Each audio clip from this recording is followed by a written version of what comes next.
quiero agradecer públicamente la colaboración de Iñaki, de Clara, de Leo, y contar un poquito la historia y por qué celebramos esta convocatoria, que es mucha.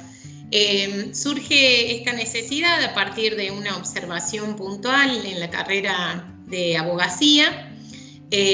Cuando llega la solicitud al departamento, a mí me parece que es una temática absolutamente transversal, más allá de las características y las particularidades que puede tener al interior de una disciplina.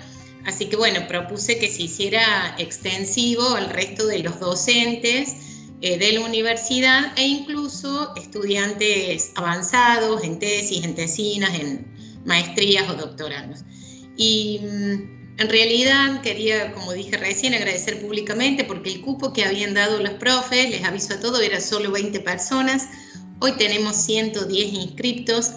Es mucho, es hermoso saber que muchos del cuerpo docente de nuestra universidad en este tiempo, en esta época del año, todavía les interesa formarse, capacitarse en un tema tan interesante y necesario como son las citas bibliográficas a la hora de poder dar contexto a las argumentaciones científicas que uno expone en cualquiera de los trabajos, ya sean las planificaciones que nosotros proponemos, las propuestas de asignaturas, ya sea los trabajos que cada uno en los diferentes roles presenta. Así que, bueno, gracias a todos por estar, gracias Iñaki, Clara y Leonor por aceptar tan rápidamente y sin ningún tipo de titubeo esta capacitación. Y les cuento un poquito, van a ser 4 encuentros, hoy es el primero, es 7, 11, 12 y 13 de diciembre, siempre en el mismo horario. Entiendo que siempre por la misma plataforma, cualquier cosa me corrigen. De 19 a 21 horas nos estaremos encontrando, formando y creciendo juntos en esto que tiene que ver con la tarea docente, con la tarea también de estudiante, de difusor científico y demás. Así que gracias. Bueno, muchas gracias Belén por la presentación, y la verdad yo también me voy a sumar al agradecimiento porque en este cierre de año tan agitado, la verdad que tengamos esta concurrencia, la verdad que agradecemos muchísimo. Estamos ya con 29 participantes, así que bueno, realmente también es un gusto. Pensábamos que no lo íbamos a lograr justamente por el contexto, por el momento del año en que estamos y todos estamos absolutamente sobrepasados de cosas, así que, pero eso no quita, digamos, el reconocimiento de que hay una gran necesidad en nuestra comunidad, en nuestros docentes, en nuestros investigadores, en nuestros estudiantes, para acercarnos a este tema, ¿sí? También quiero dejar claro que este es un curso, un taller introductorio. Sé que acá hay muchas personas que ya tienen experiencia en investigación, en publicaciones, que es sobre todo la parte como más crítica en cualquier comunidad académica, ¿no? Pero también esto como docentes nos va a servir porque, por ejemplo, a la hora de cargar nuestras propuestas de asignaturas, las citas, las referencias son fundamentales. Es una parte de la tarea como docentes y como investigadores que debe abordarse con la seriedad y la responsabilidad que ello supone, ¿no? Así que esta primera instancia va a ser, esta primera jornada vamos a abordar bien introductoriamente lo que son las citas, qué es una cita, qué es una referencia, darles más bien un contexto y también abordar el tema del plagio, porque creo yo que el tema de las citas y las referencias está estrechamente vinculada al tema del plagio. En una segunda instancia vamos a entrar a diferenciar las citas, las referencias, las citas directas, indirectas, las referencias en el texto, las referencias bibliográficas y lo que son las notas. ¿Sí? Y esto, digamos, tanto los estilos, bueno, básicamente en las ciencias sociales estamos manejando por el tema de las normas APAS, que están más bien difundidas en varios ámbitos, y eso también vamos a ir adentrándonos. Entonces, en esta primera clase vamos a hacer una introducción así, tal cual, con todas las letras, ¿sí? Y como esperamos que, como sabemos que se inscribieron estudiantes, que se inscribieron personas que están, que son docentes, algunos son investigadores, otros están en posgrado también. Entonces, bueno, por ahí hay algunas cosas que a algunas personas pueden resultar obvios, pero la idea es que entre todos nos familiaricemos e incluso que se dé la posibilidad de hacer una sinergia entre aquellas personas que ya tienen más experiencia en la materia y luego seguir desandando este camino tan necesario, ¿sí? Así que bueno, yo voy a hacer una brevísima presentación respecto de las citas y las referencias. Así que bueno, va a quedar igual el material, se lo vamos a compartir, hay referencias bibliográficas y estaremos acá disponibles para cualquier consulta que nosotros podamos responder. Así que bueno, vamos a ir con la compartir pantalla.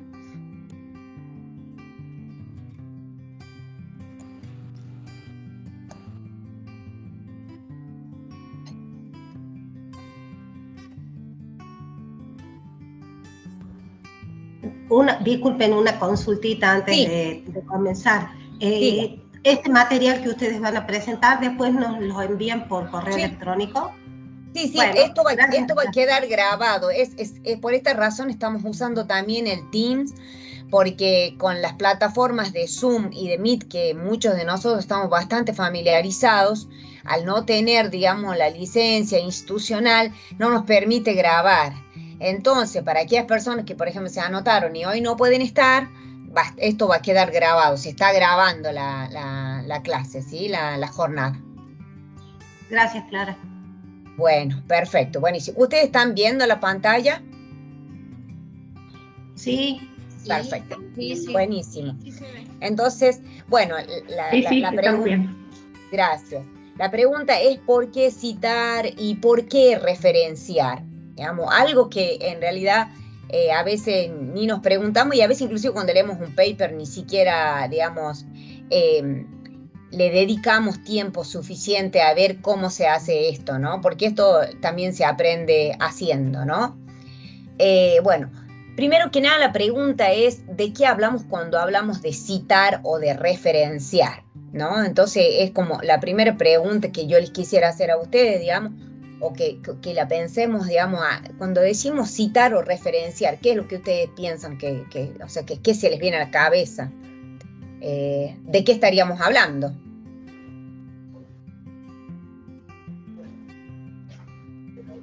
Como mencionar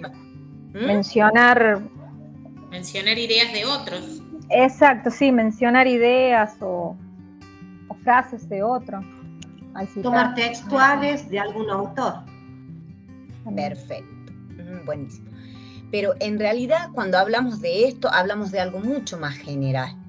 Estamos hablando de la ciencia, porque nosotros nos encuadramos en el ámbito académico, obviamente, ¿sí?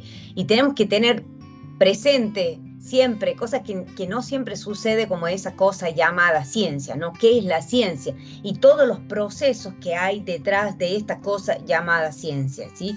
Y las citas, las referencias, las notas, son parte de un proceso que nosotros conocemos obviamente como ciencia, como esa actividad humana que está orientada a descubrir lo que no conocemos, algo que nos interesa conocer, o está orientada a resolver problemas de la vida real, de la vida cotidiana, ¿sí? Entonces, lo primero que tenemos que tener presente es que estamos hablando de ciencia, ¿sí? En ese contexto es en que nos movemos, y en ese contexto adquiere suma importancia las citas, las referencias y las notas, ¿sí? Entonces, como el primer encuadre que quiero, digamos, transmitirle es esto, que estamos hablando de ciencia, estamos hablando de conocimiento científico. Y cuando hablamos de ciencia, también, como dice Jiménez Miranda, y aquí vamos dándole unas claves, cómo se va citando, si esta es una cita textual, una cita sacada de un texto, que dice Jiménez Miranda, dice que la ciencia es entendida como un sistema de producción de información representado en una publicación. Entonces vamos como de una manera deductiva, digamos, como una estrategia deductiva, donde partimos, tenemos que meternos en la cabeza que estamos hablando de ciencia, estamos hablando de generación de conocimiento, estamos hablando de una producción de información de cualquier campo, sí, puede ser el derecho, de la economía, de la sociología, de la medicina, del campo de la salud, de la educación, de los diferentes campos del conocimiento, ¿sí? Entonces estamos hablando de una producción que se representa en una publicación. Y acá donde entra, digamos, la necesidad de valorar, de ponderar la importancia que tienen las citas y las referencias, ¿sí? Pero a su vez, digamos, como yo soy preguntona, digamos, les pregunto de qué hablamos, o vamos a abordar esta pregunta de qué hablamos cuando hablamos de una publicación científica, porque también hay diferencias en lo que tiene una publicación de opinión, digamos, pero nosotros nos vamos a encuadrar en el marco de la publicación científica. Y la publicación científica supone un doble diálogo, ¿sí? Por su parte, es un diálogo que el autor o la autora va a establecer con los lectores, con sus lectores, a quien va dirigida su publicación científica. Por otra parte, este autor va a establecer un diálogo con sus fuentes. Y estos dos diálogos van a estar estrechamente vinculados. ¿Sí? Vamos a ver cómo en la cita se vincula. ¿Cuál es, digamos, el camino o cómo se retroalimenta este diálogo, esta relación que va a ir construyendo el autor con sus lectores y el autor con sus fuentes, ¿sí? Por una parte, cuando hablamos del autor con sus lectores, este diálogo puede hacer referencia al diálogo que establezcan los productores, las personas que publican con los pares, con sus pares evaluadores, con sus pares de la comunidad científica, y estamos hablando de un diálogo imaginario, por cierto, con personas que son experimentadas en la materia. Cuando yo someto un paper, someto un artículo a que sea evaluado en una revista, voy a establecer ese diálogo imaginario, ¿sí? Con los pares experimentados. Pero también ese diálogo va a ir, digamos, hacia lectores principiantes, lectores que no sean mis pares directamente, o que sean experimentados, o que sean lectores principiantes, ¿sí? Por otra parte, cuando hablamos del diálogo que el autor establece con sus fuentes, con las fuentes, que van a ser objeto de citas, de referencias directas, indirectas, de anotaciones, vamos a decir que el autor está dialogando con el cúmulo de conocimiento ya establecido, previo, validado. Un diálogo imaginario con los investigadores o investigadores que ya abordaron esa temática de la que nosotros como investigadores nos estamos interesando, ¿sí? Pero, ¿qué sentido tiene este diálogo? ¿Sí? ¿Para qué establecemos este diálogo? Primero que nada, digamos, una publicación, si nosotros no establecemos este diálogo, no tiene ningún sentido de ser, ¿no? Primero que nada, ¿sí? Pero cuando decimos ¿para qué? ¿Qué buscamos, digamos, en este diálogo? Buscamos primero que nada validar la originalidad y la relevancia de un tema que nosotros vayamos a elegir, el que nos interese, ¿sí? Cuando estamos estableciendo este diálogo, también estamos buscando que validen el manejo de nuestras fuentes, de nuestros contextos teóricos. Y en este diálogo también buscamos sustentar nuestros enfoques teóricos y metodológicos, ¿sí? Entonces, la publicación es antes que nada un doble diálogo, ¿sí? Y en este diálogo lo que buscamos es esto: validar, sustentar, ¿sí? Que mostrar en realidad que lo que estamos haciendo tiene validez, ¿sí? Y es también a su vez realizar. Pero ese diálogo puede recorrer dos caminos, ¿sí? Que son aprendizaje. Ahí entra a ponderar qué tipos de aprendizaje buscamos nosotros en la producción científica, ¿sí? Por una parte, podemos recorrer, digamos, en el ejercicio de la referencia, en el ejercicio de la cita, podemos recorrer este camino, el camino de la memorización de textos, que lamentablemente nosotros, la mayoría de las personas, y lo digo así con toda honestidad, si no nos vamos formando, digamos, entramos en la escuela y la mayoría de las veces, y lo vemos nosotros a nuestros estudiantes, vienen con este aprendizaje de la memoria, de la memorización, que bueno, es un aprendizaje, ¿sí? Es ese camino de reproducir textos, ¿sí? De reproducir, de buscar textos y reproducir en nuestras citas, en nuestras referencias, el ejercicio que nosotros, con el que tanto, digamos, discutimos, que es el de copiar y de pegar. Pero ese camino, que si bien es cierto, tiene un aprendizaje, que son habilidades que uno tiene, que es el de la memorización, lo que sucede con eso es que suplanta la voz del autor, suplanta la voz de la persona que está escribiendo y que busca publicar, ¿sí? Por la voz de sus fuentes, por la voz de esas otras imaginarios, o en realidad no son tan imaginarios como son las otras publicaciones, ¿sí? Entonces, este es el camino que en realidad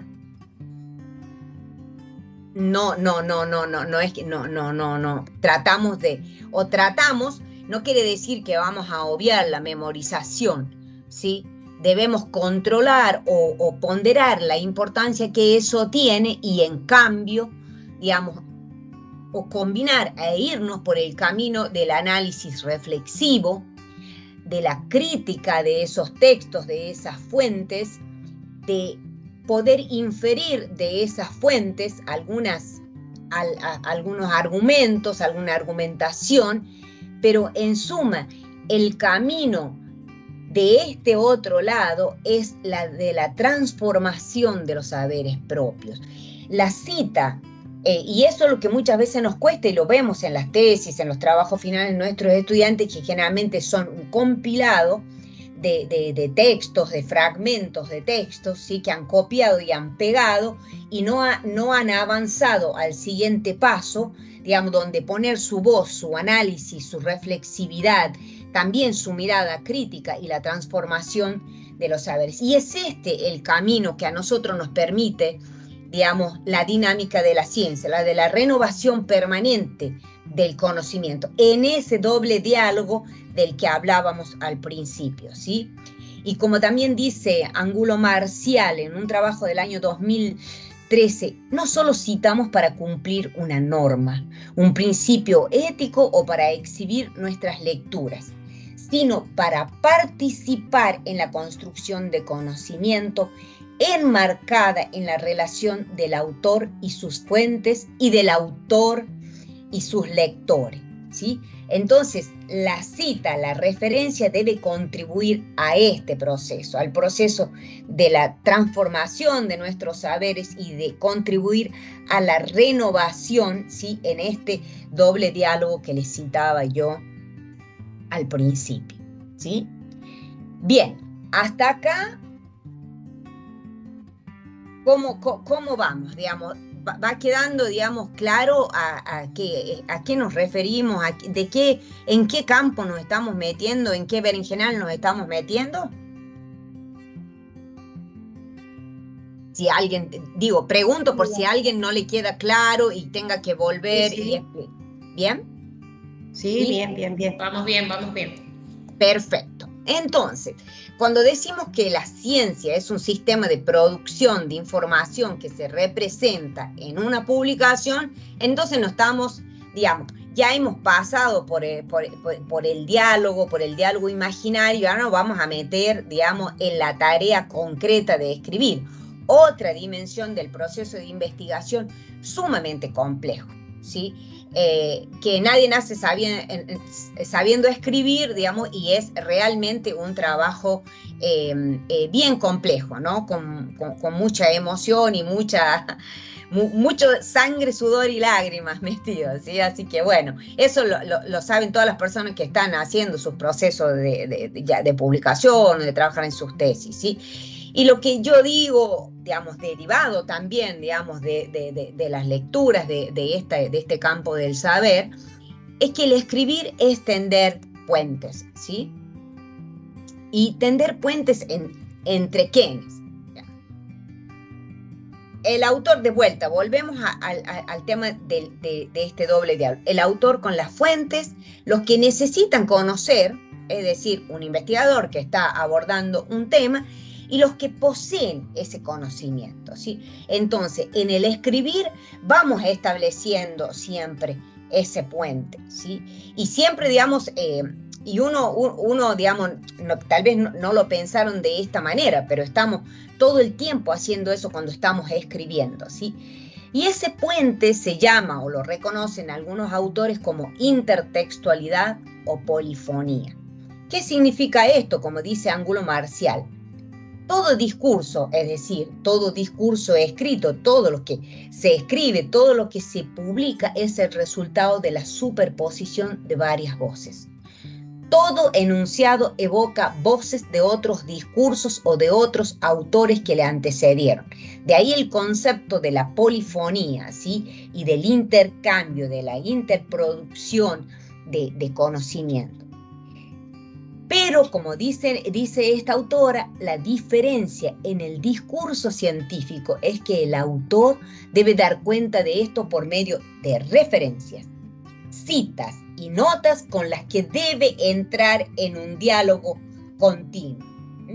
Entonces, establecemos diálogo, establecemos puentes, ¿sí? Recuperando esas voces, pero también dialogando con esas voces, para no quedarnos solamente en el camino de la memorización, de la reproducción y del ocultar o obviar la voz o la voz de las personas que están trabajando en ese texto, ¿sí? Entonces, esto nos está diciendo constantemente, la cita no es solamente copiar y pegar, sino que ahí debe ir nuestra reflexión, nuestra interpretación, el ejercicio hermenéutico de esa cita, ¿sí? Y bueno, para ir más o menos concluyendo mi parte, como les dije, pues vamos a ir, hoy no vamos a abordar los diferentes tipos de cita, qué es una cita, qué es una referencia, qué es una nota, ¿sí? Cosa que lo vamos a abordar en las siguientes jornadas. ¿Para qué? ¿Por qué necesitamos citar? ¿Por qué necesitamos referenciar? Primero que nada, necesitamos cumplir con normas éticas de honestidad académica, cosa que Iñaki va a abordar ahora en la segunda parte, ¿sí? Demostrar que el texto que nosotros producimos se ajusta o está en armonía con el conocimiento establecido por expertos, ¿sí?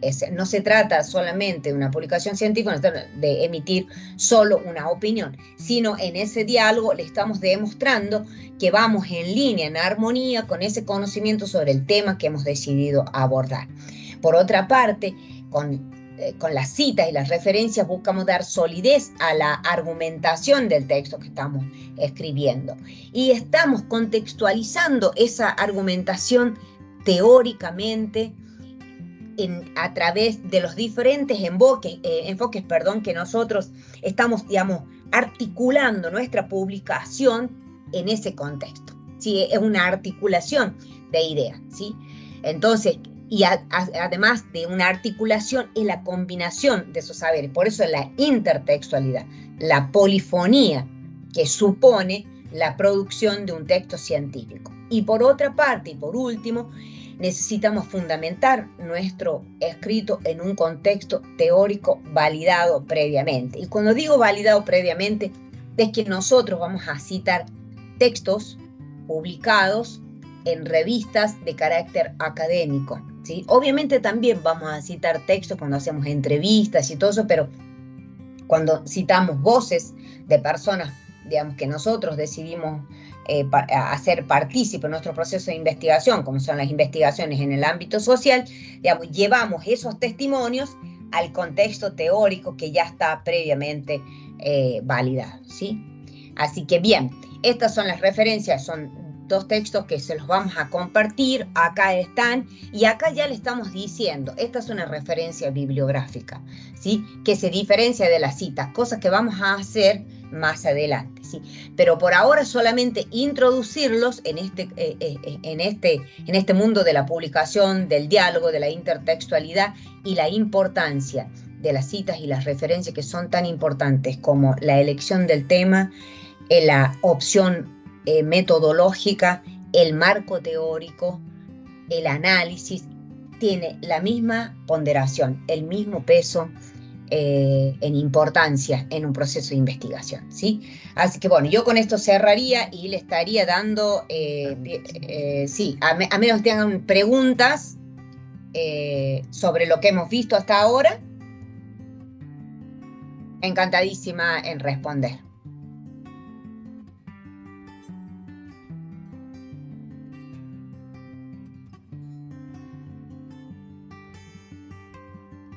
Ya. Hola, ¿cómo están? Buenas tardes. Yo más que una pregunta, quería hacer un comentario sobre esto que comentabas, Clara. Bueno, en un curso que estamos haciendo posgrado, que acá veo a varios compañeros de escribir para publicar, la profesora nos mencionaba justamente la importancia que tiene citar, porque eso, digamos, registra en nuestra publicación a qué autores invitamos a la discusión, a dónde nos estamos posicionando, ¿sí? Y que es muy importante elegir a quién citar, ¿no? No es una decisión trivial, porque está marcando a dónde nos ubicamos dentro de nuestro campo de estudio. Exactamente, Luján, es eso, es generar las citas, las referencias generan el contexto de enfoque, ya sea teórico, metodológico, porque no solo citamos, digamos, autores que tienen que ver con el enfoque teórico, cuando hacemos el encuadre metodológico también citamos autores. Por eso, las citas, las referencias constituyen la contextualización teórica y metodológica de todo nuestro trabajo y va a orientar nuestro análisis, nuestras críticas y finalmente todos los resultados que vayamos a obtener. Entonces es construir esa contextualización con las citas y las referencias, ¿sí? Y es lo que valida nuestro conocimiento. Y obviamente si yo voy a optar por el autor A, B, C, D, estoy haciendo una opción, siempre es una opción epistemológica, ¿sí? Si yo decido citar al autor A y no al autor o autora C, estoy haciendo una opción epistemológica. Y eso siempre es así, siempre hago una opción epistemológica, teórica y metodológicamente, ¿sí? Yo siempre también digo que cuando hacemos opciones metodológicas también hacemos opciones políticas de cómo nos vinculamos con el sujeto a quien estamos investigando, ¿sí? Cuando yo pongo en el centro del trabajo la voz de las personas, estoy haciendo una opción ontoepistémica, ¿sí? Estoy optando por construir el conocimiento con esas personas, porque siempre tiene que ver con los objetivos que yo persiga en mi investigación. No siempre es posible irse por ese camino metodológico que más bien tiene que ver con la investigación de carácter cualitativo, la investigación etnográfica. Esos son los objetivos. Ahora yo puedo tener otro objetivo que va a ser más pertinente encuadrarme en un enfoque cuantitativo. También es una opción de carácter ontoepistémico, ¿sí? Entonces, bueno, pero sí, te genera el contexto, ¿sí? Es crear ese contexto. Con las citas creamos ese contexto, ¿sí? Gracias, Luján, por el comentario. No sé si alguien más tiene alguna pregunta, algún comentario. Si no, vamos sí, nomás. Luego también, con respecto a las citas, también hay otro tema. Ese es un poco lo que ha planteado Clara, es el ámbito teórico. En el ámbito práctico, por ejemplo, si vas a publicar en la revista X y en esa revista X hay artículos que están relacionados con tu tema y no los citas, probablemente el editor te diga, oye, en nuestra revista están estos artículos, entonces te sugerimos también que los cites. Entonces eso también es una cuestión práctica, ¿no? Así que si yo voy a publicar un artículo en una revista, lo primero que tengo que hacer es ver si hay otros artículos que se asemejan a mi tema, ¿no? Porque también es una cuestión práctica, ¿sí? También porque luego está toda la cuestión bibliométrica a una revista le interesa que también que haya citas de la propia revista, ¿no? Porque eso también le da rating. Entonces eso también son cuestiones también que uno tiene que tener en cuenta, ¿no? Y también te puede jugar en contra, que si tú estás citando autores y el revisor, por ejemplo, no le gustan esos autores, probablemente ahí va a haber tensiones, ¿no? Entonces, eso también por eso lo que es el hecho de citar es todo un arte. Es todo un arte porque, por ejemplo, si nos pasamos de cita, nos pueden decir, bueno, si usted no está escribiendo un artículo, sino que está haciendo una revisión o una compilación. Entonces, hay revistas que, por ejemplo, no te dejan tener más de 50 citas. Si tienes más de 50 citas, ya deja de ser artículo, ya es una revisión bibliográfica. Y hay otras revistas, sin embargo, también depende de las disciplinas, en las que te permiten muchas citas y otras pocas citas. Entonces, por eso, lo primero que uno tiene que hacer cuando quiere publicar en una revista es leer varios artículos. Cuanto más artículos leas, las normas que tienen. Y evidentemente las normas de edición. ¿Sí? Nosotros, por ejemplo, hay revistas muy particulares que dicen, mira, nosotros utilizamos normas APA, pero con algunas variaciones. Entonces, ahí es un problema porque realmente ya los gestores te sirven en un momento, pero luego tienes que hacer esas pequeñas modificaciones y las tienes que hacer de manera manual. Con lo cual, eso ya implica una mayor destreza del uso de los gestores bibliográficos. Esos son excepciones, ¿no? Y eso es lo que al final, lo que es en la práctica, te va llevando lo que es también a gestionar también ese tipo de referencias, ¿no? Es decir, las referencias tienen que ser justas y necesarias, no porque en un artículo tengamos mucha cita, va a ser mejor, va a tener mayor calidad el artículo, sino que realmente ahí tiene que haber un equilibrio, no puede haber un abuso. No sé si hay más comentarios, más observaciones, si no ya estaríamos pasando ya a lo que es el siguiente tema.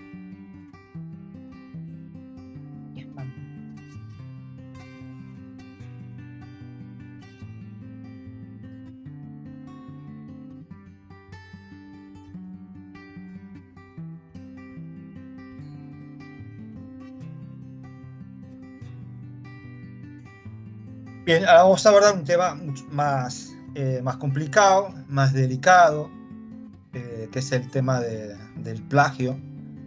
Y es algo que también que es un tema que lo hemos introducido porque realmente es mucho más común de lo que uno se piensa, ¿no? Es decir, no solo plagio en lo que es en trabajos académicos, sino que también en los trabajos de los estudiantes. Por eso este es un taller que principalmente va dirigido a docentes, para que también vayan adquiriendo esa destreza o esa intuición de donde por ejemplo, donde se comete el plagio, ¿no? Entonces, hay universidades donde el plagio es algo que se castiga con mucha dureza. O sea, hay universidades en las que se detecta un plagio y el plagio es muy obvio, muy evidente, es la expulsión de la universidad. Entonces, y esto tiene que ver también con lo que es con las diferentes normativas que hay con respecto al plagio. En el caso de nuestra universidad, de la UNDEC,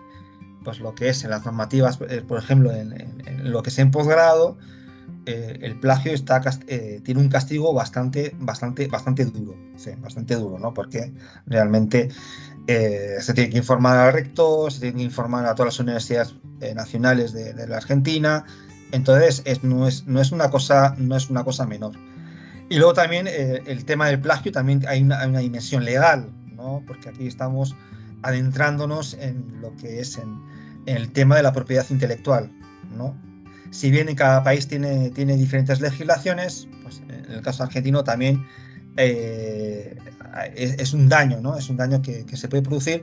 Pero bueno, yo como no soy abogado, es un tema que se lo voy a dejar a Leonor, que si tiene ganas o al menos ella lo puede explicar con lo que es con un mayor detalle que el mío, ¿no? Yo me voy a concentrar más en la dimensión ética, que es una rama en la que yo me siento mucho más cómodo.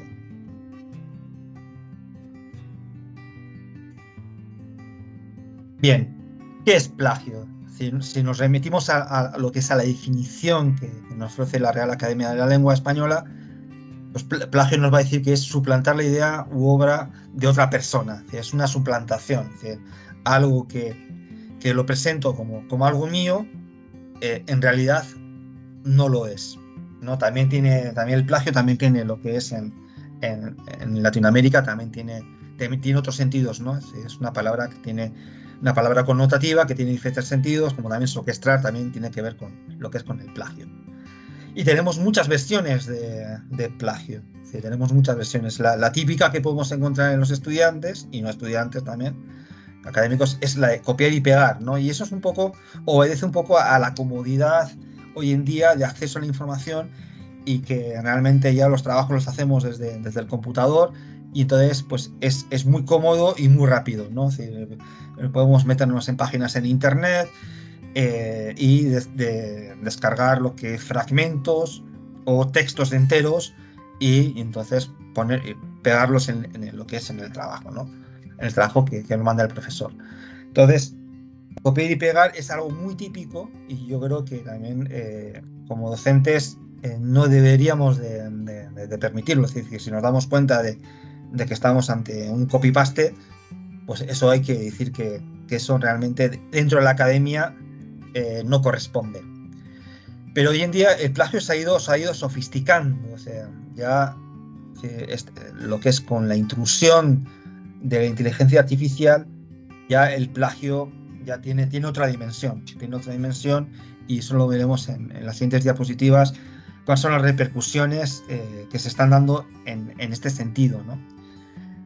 También plagio tiene que ver lo que es con copiar partes de un texto, y lo que ya aquí es grave, y editarlo. O sea, ¿qué quiere decir cuando hablo de editarlo? Que aquí ya hay una intencionalidad de engañar al lector, ¿no? Es decir, que realmente yo voy cortando fragmentos, ¿sí? No es que es copiar y pegar, ¿no? Así que voy copiando fragmentos y yo voy editándolo, es decir, una oración de aquí, otra oración de allá, y hay una edición. Entonces, cuando hay una edición, entonces estamos ante un caso ya grave de plagio, porque ya hay una intencionalidad, y cuando hay una intencionalidad no es que se me ha olvidado citar o que me he olvidado de poner aquí el autor o de olvidar las comillas, sino que aquí ya hay una intencionalidad de engaño, ¿no? Entonces, este es un caso ya bastante grave en cuanto a los plagios.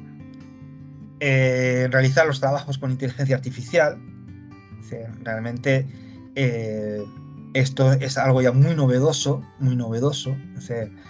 Yo ya me he encontrado con estudiantes de primer año ya con diferentes modalidades de aplicar la inteligencia artificial para realizar diferentes tipos de trabajos. Luego voy a mostrar algunos ejemplos que hace un año yo es que ni hubiera imaginado. Pues sí, digo que estamos ante un fenómeno muy novedoso, y además de una potencia impresionante. Todo lo que tiene que ver con la inteligencia artificial, y va a romper un poco también los modos de producción, y también los modos de verificación, y los modos también de evaluación, ¿no? Porque si hasta hace poco la producción de texto tiene un rol fundamental y un rol importante a la hora de lo que es de pedir a los estudiantes que nos hagan ciertos tipos de trabajo, a partir de la inteligencia artificial va a tener un segundo plano. se va a tener un segundo plano. Pero bueno, tampoco no nos debe sorprender porque, por ejemplo, en los años 90 hubo un filósofo de la ciencia, y que hizo un experimento. ¿Sí? Él hizo un artículo, ¿sí? Que era muy similar a los artículos que había en una revista, y entonces, pero el artículo en sí era un artículo absurdo. ¿Sí? ¿Sí? Entonces, ¿qué es lo que sucede? Que también hay las revistas muy famosas, reciben muchos artículos. Los revisores igual pues también están muy saturados en lo que es a la hora de revisar los artículos. Eso también puede pasar a los profesores que tienen muchos estudiantes, es decir, que no se pueden tomar no se pueden permitir el lujo de leer con mucha atención los trabajos. Entonces este investigador se dio cuenta de esa debilidad y envió un trabajo que era un bluff, y pasó, y era una revista de mucho prestigio, y pasó, sí.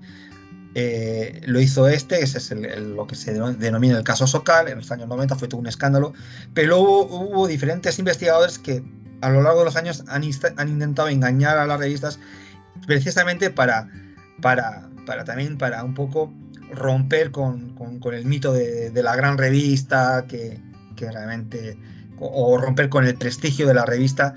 Por eso es un tema que lo que es el tema del engaño también es un tema que no es de ahora, sino que ha sido de siempre, ¿no? También en el ámbito académico nos encontramos con personas que se dedican a hacer trabajos de investigación, artículos, trabajos académicos, y eso también lo encontramos en Internet. ¿Sí? Podemos encontrar páginas en las que ofrecen esos servicios, ¿no? Por lo tanto, hay gente que compra trabajos, compra tesis doctorales. Eso también es plagio. Entonces, detectar eso también tiene mucha dificultad. La única solución cuando nosotros intuimos que ese trabajo ha sido comprado o que ese trabajo no ha sido hecho por X persona, se va a encontrar en la defensa, ¿no? Ahí los evaluadores pueden hacer preguntas en profundidad, y ahí uno se puede dar cuenta si la persona que está defendiendo un trabajo en realidad lo comprende. Y luego veremos también el significado de comprensión, que en filosofía pues tiene mucha relevancia, ¿no? Entonces, también hay personas que se dedican a ofrecer ese tipo de servicios, y realmente pues hay gente que lo compra. Y esto es mucho más común de lo que uno se piensa. Lo que es a mí al menos me ha llegado a los oídos de gente que ha comprado trabajos, ¿no? O personas que se dedican a hacer esto. También lo que es, esto ya lo ha comentado Clara, la no citación, es decir, que yo utilizo una referencia, una oración, un párrafo y no lo cito. A veces puede ser un error, puede ser también una forma de trabajo desordenada, es decir, que yo voy tomando las referencias, las pongo en un texto y luego las voy metiendo en el texto, y para la última hora dejo lo que es la referenciación, y entonces al no ser muy ordenados se me puede escapar. Entonces, pero también es plagio, es decir, puede tener, en función de la cantidad de referencias que no estén presentes, puede ser grave o puede ser no tan grave, ¿no? Si por ejemplo hay un párrafo que debería ser una cita y al final se me olvidó poner las comillas y poner la referencia, y envío el trabajo porque lo estoy haciendo a toda velocidad y ya no me dan los tiempos, suele pasar. También se habla de plagio con la copia de imágenes y la copia de música. Música también, pues ya hemos escuchado, o a veces hay personas que se dedican a dedicar, bueno, que esta canción que nos parece que es de tal persona, en realidad es de otra persona, ¿no? Entonces, también hay un vacío legal, hasta dónde, por ejemplo, en el ámbito de la música, hasta dónde es producción mía o estoy plagiando. Es un terreno, por ejemplo, con la cumbia vemos muchas versiones de cumbia de canciones que son muy famosas, ¿no? Es plagio, no es plagio, es reinterpretación. Entonces es un ámbito muy ambiguo. Pero, por ejemplo, igual cuando nosotros estamos hacemos una presentación y vamos a internet y empezamos a descargar imágenes, si esas imágenes yo, por ejemplo, no las indico su fuente, también estoy plagiando. Entonces, a veces nosotros estamos en práctica cotidiana cometemos muchos plagios sin ser conscientes de que estamos cometiendo plagio. Y eso a mí me ha solido pasar cuando yo preguntaba a la persona, oye, ¿te has dado cuenta que aquí estás plagiando? No, pero si la he bajado de internet. Ya, pero que esté en internet no quiere decir que los derechos estén liberados. ¿Sí? Hay imágenes que sí, hay imágenes que no tienen derechos, que yo las puedo copiar, las puedo compartir, las puedo meter en un libro, pero tengo que indicar la fuente. Y tengo que indicar también si es de copyleft. O sea, una cosa es el copyright, una imagen que tiene derechos, y tengo que solicitar lo que es al dueño dichos derechos. Por lo general te lo suelen conceder. O sea, yo en un artículo quise introducir unas imágenes de un escultor vasco y me puse en contacto con la familia. El escultor ya había muerto.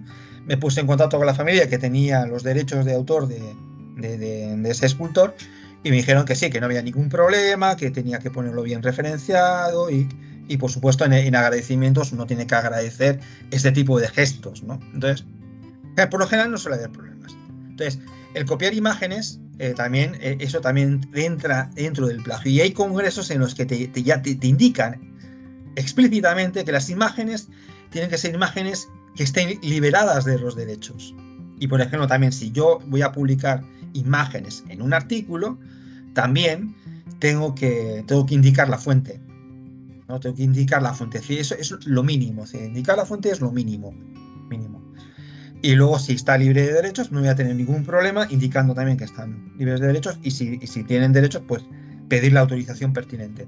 Eso también lo podemos ver, sobre todo, por ejemplo, si queremos hojear un libro de arte, vamos a las últimas páginas y ahí vemos todos los créditos de las imágenes, ¿no? Entonces, y si han sido cedidas, pues también los agradecimientos, ¿no? Agradezco lo que es al Museo Británico, lo que es por la cesión de la imagen.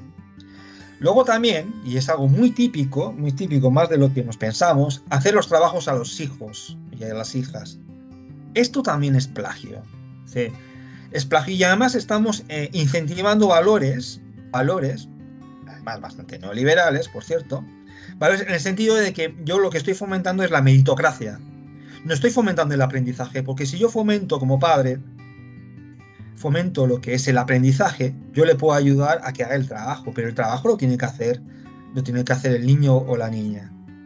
Yo no puedo hacer el trabajo para que saque una buena nota y luego os ande mostrando a los demás padres, mira mi hijo qué inteligente, qué bueno, mira qué trabajo ha realizado. Y además, yo me supongo que los profesores se tienen que dar cuenta que ese trabajo que está tan bien hecho, que es poco probable que lo haya hecho el estudiante. Entonces, y eso también parece que como que, bueno, como no es grave, es decir, todos buscamos que tenga un buen trabajo, mira qué bonito, la exhibición, ¿no? Pero realmente no estamos, como padres, ahí no estamos educando bien, sino que realmente ahí estamos cayendo lo que algunos autores denominan meritocracia, y eso también es un valor que también puede ser cuestionado, ¿no? Porque ¿qué es más importante? La meritocracia, el título, los honores, los aplausos, o el aprendizaje, ¿no? Porque detrás de todo lo que es, cuando nosotros estamos hablando de plagio, detrás del plagio lo que está es que una ausencia de aprendizaje. Cuando una persona copia y pega, no está aprendiendo. Cuando una persona compra un trabajo, tampoco está aprendiendo. Y luego lo que ha comentado Clara, lo más grave de todo es que estamos ante un problema de honestidad académica e intelectual. Entonces, eso es lo más grave, ¿no? Entonces, no estamos siendo honestos, nos estamos también autoengañando, y lo peor de todo es que no hay un aprendizaje.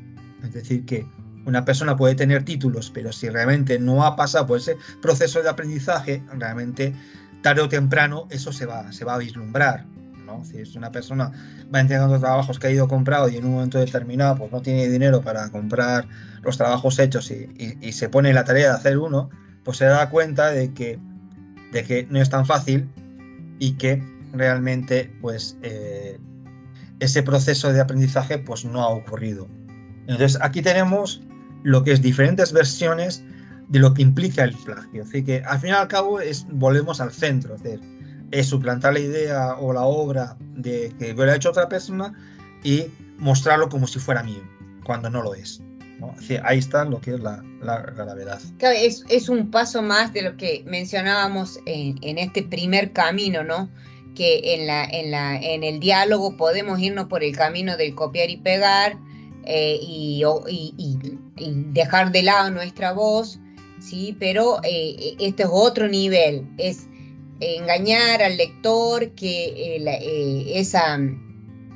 esa voz es mía, ¿sí? Es del autor, de la autora quien está trabajando en la publicación, ¿sí? Entonces, se ven, digamos, iniciamos ahí, nos podemos ir por dos caminos en el ámbito de la citación, ¿sí?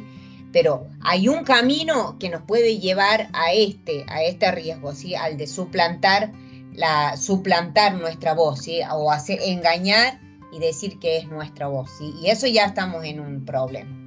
Y esto como docentes también tenemos que empezar a tener conciencia y a educar. Entonces, cuando hay sospechas de que los trabajos escritos pues pueden que no sean realmente o estén realizados realmente por los autores, pues entonces realmente yo creo que un ejercicio muy interesante es la defensa. Yo, por ejemplo, cuando en lo que es en mis clases los estudiantes tienen que entregar trabajos escritos, yo por el trabajo escrito no les voy a evaluar. Lo que les voy a evaluar va a ser la defensa. Y ahí yo me voy a dar cuenta de ese grado de comprensión que tienen con respecto al texto. Porque si un estudiante me entrega un trabajo escrito y luego se lo ha aprendido de memoria y le hago dos preguntas y es incapaz de responderme, entonces quiere decir que, bien, se me ha entregado un trabajo muy elegante, muy bonito, con muy buenas citas, lo que sea, no sé si lo ha comprado, lo ha bajado de internet, no sé, no me importa, pero él me ha demostrado que no ha comprendido ese trabajo, por lo tanto la evaluación no puede ser positiva, ¿no? Porque justamente lo que nosotros tenemos que evaluar es la comprensión, ¿sí? No es la recitación, porque recitar lo puede recitar un loro, ¿sí? Un loro puede recitar lo que es el primer párrafo de la Metafísica de Aristóteles, lo puede hacer. Quiero ese loro.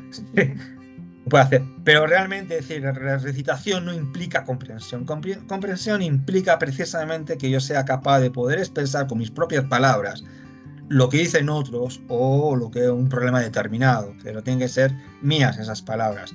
Y que puede que no sean tan elegantes como las de otras personas, bien, no importa, pero el valor es que esas palabras son de uno, ¿sí? Ese es el gran valor, y eso es lo que nosotros tenemos que evaluar, y eso es lo que nosotros tenemos que lo que es tener en cuenta lo que es a la hora de establecer criterios de evaluación.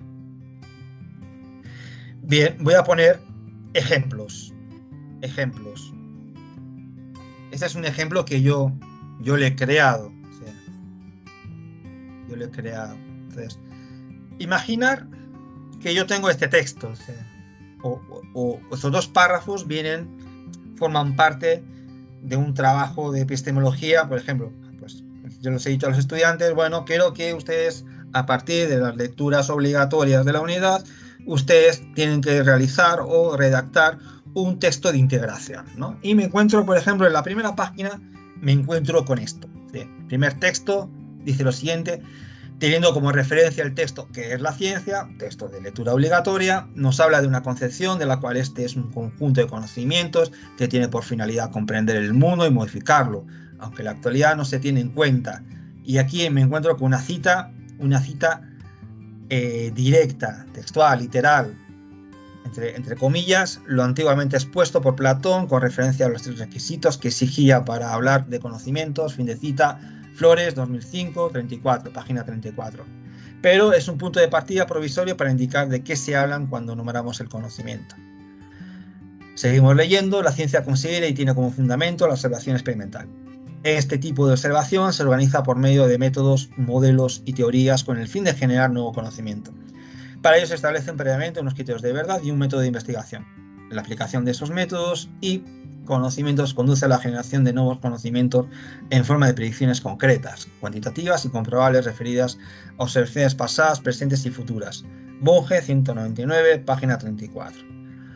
Con Con frecuencia esas predicciones se pueden formular mediante razonamientos y estructurar como reglas o leyes generales que dan cuenta del comportamiento de un sistema y predicen cómo actuará dicho sistema en determinadas circunstancias. Bien, pregunto, ¿hay diferencia entre el primer párrafo y el segundo párrafo?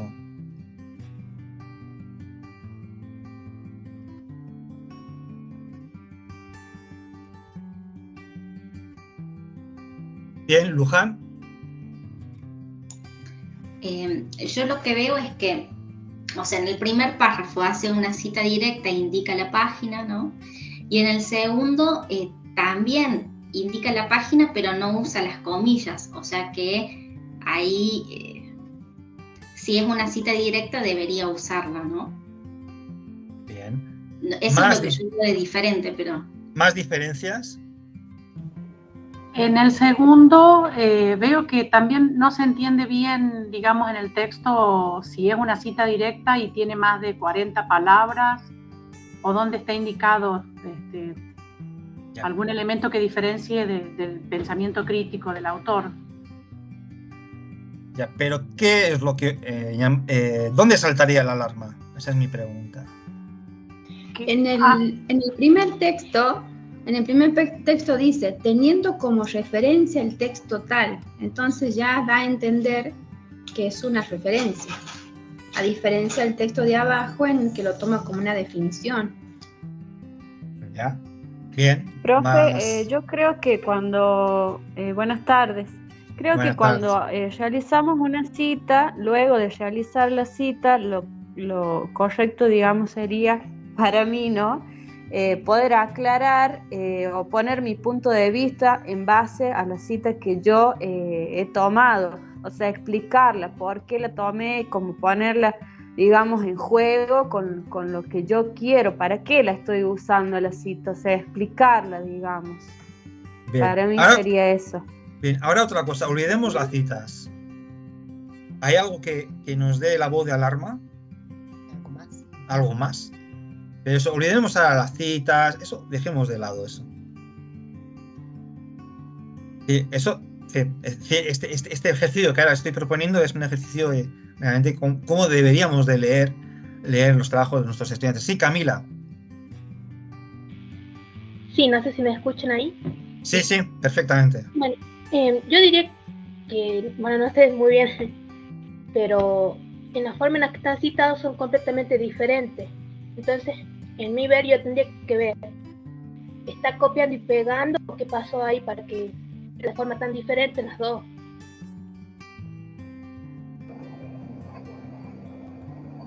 Bien.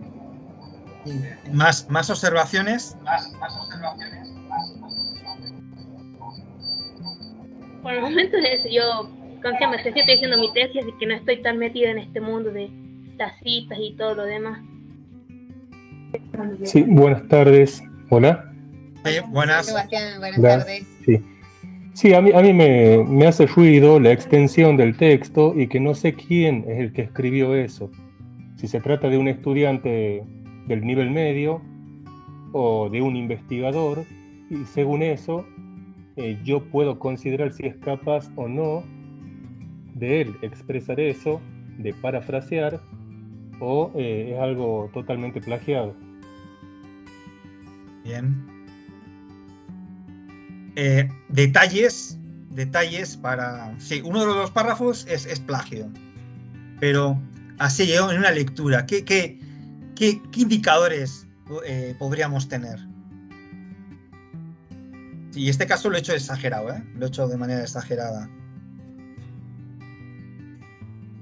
Noto también en el segundo párrafo como oraciones cortas, punto y continúa, sí. Y de nuevo punto. Bien. ¿Y el primer párrafo? Es más continuo. Sí, ¿cuántas oraciones en el primer párrafo? Tiene una continuidad total de oraciones en un solo párrafo sin ningún punto. Obvio, sí. Y en el segundo párrafo vemos que la sintaxis es absolutamente diferente. Claro.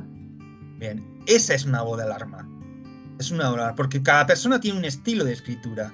Si me dices que el segundo párrafo también hubiera utilizado oraciones muy largas, bien, vale, bien, me lo creo, sí, me lo creo.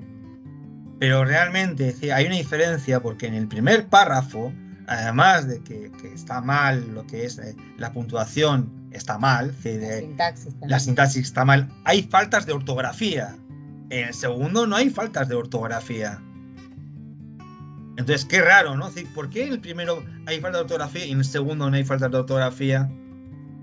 Es más, justamente, y eso pasa cuando estamos utilizando el Word, que el Word te indica, pero realmente, cuando esto ya es una voz de alarma. Entonces, ¿qué es lo que yo voy a hacer? Me voy a fijar realmente, bueno, si el segundo está bien redactado, ¿de dónde ha salido esta excelente redacción? ¿No? Y luego hay otra cosa, también, por ejemplo, yo lo he puesto en amarillo, también para que fuese algo obvio, pero cuando yo veo formas diferentes de referenciar, aquí hay algo raro también. Ese es un error muy típico, muy típico. Si yo encuentro un texto con dos formas diferentes de referenciar, es porque estoy copiando de lugares diferentes, ¿no? Entonces, el segunda forma de citar Bunges es forma APA, además no debería ir la página, en este caso porque sería como fuerte indirecta, o he borrado para despistar las comillas, pero me olvidé borrar la página 34. Este tipo de errores torpes son muy comunes. He puesto este ejemplo porque este ejemplo me lo encuentro es muy común, ¿no? Entonces, claro, ya empieza aquí la investigación. Bueno, entonces yo voy a empezar, me voy a concentrar en lo que es en el segundo párrafo y voy a ver de dónde ha salido ese segundo párrafo y realmente pues va a ser muy, muy obvio de dónde ha salido. Pero esto es más que nada un poco a modo de ejemplo, y por eso, cuando nosotros evaluamos o estamos leyendo un texto, puede ser una revisión de tesis, trabajo final, un trabajo de una asignatura, de una unidad, realmente nos tenemos que fijar mucho en el estilo, porque un estudiante, si por ejemplo está lo que es plagiando un texto de un español, vamos a encontrar cosas que son propias, sintaxis propias del español, ¿no? Por ejemplo, si lo copia de un blog de Chile, probablemente encontremos expresiones chilenas, ¿no? O errores que son típicos de los chilenos, ¿no? Y así sucede, ¿no? El uso de los verbos.